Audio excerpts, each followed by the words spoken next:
वरती विराजमान होते। अरे बिरोबाला मिळवणं म्हणजे काही सोपी गोष्ट नव्हती। अरे चारी बाजूला तटबंदी केलेली, चारी बाजूला तटबंदी केलेली आणि त्या तटबंदीवरून त्या ठिकाणी बाळोबाला विचार केला, आज मी या बिरोबाचं दर्शन घेईल तेव्हाच राहील। आणि निघाला बाळोबा, निघाला आणि बाळोबा भोवती अनेक जसा बांबूवरती भुंगा असतो आणि त्या बांबूला त्या ठिकाणी होल पाडलं जातं, बांबू पोखरण्याचं काम करतो, तसा बाळोबाला पोखरण्याचं काम भुंगा करायला लागला।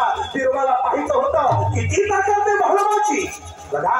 आणि त्या क्षणी महाराज अंगावर बाळोबाच्या पोखरण्याचं काम सुरू झालं। बाळोबा रक्तभुमोल झाला, ऐका रे बाईबा, बाळोबा रक्तभुमोल झाला, पण बाळोबा हाताळला तयार नाहीये, घाबरला नाही, हाताळला नाही। आणि बाळोबाला या भुंग्यांच्या वेदना सहन करून बिरोबा रायाचं दर्शन घेतलं आणि बिरोबा राया प्रसन्न झाला।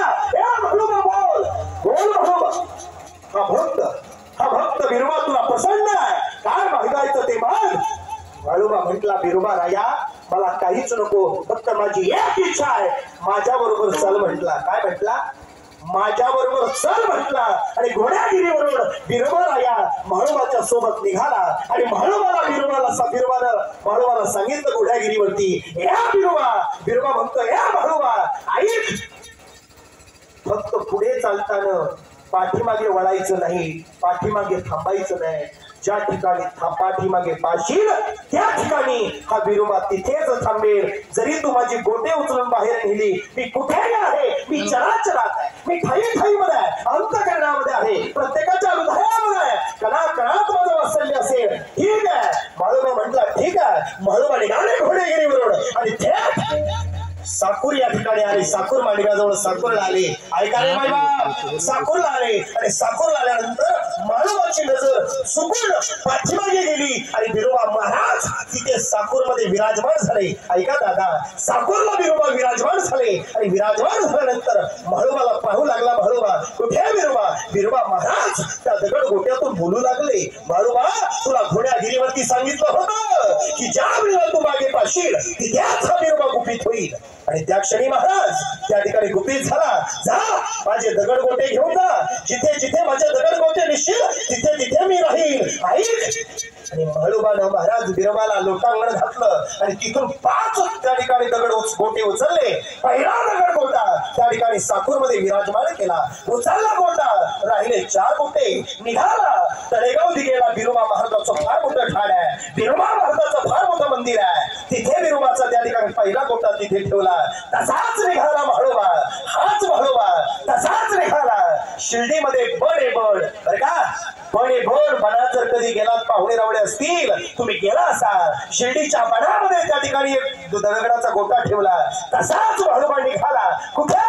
सांगवी नावाच्या गावाला। सांगवीमध्ये बाळोबा त्या ठिकाणी महाराज सांगवीमध्ये बाळोबानं त्या ठिकाणी दगडाचा गोटा ठेवला।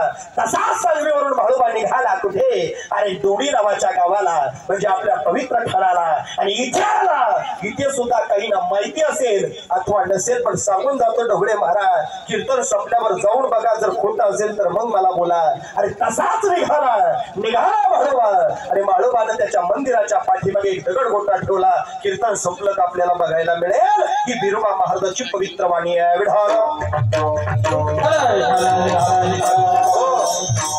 एकदा प्रेमानं भजन करा, विठोबा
कबर के हरि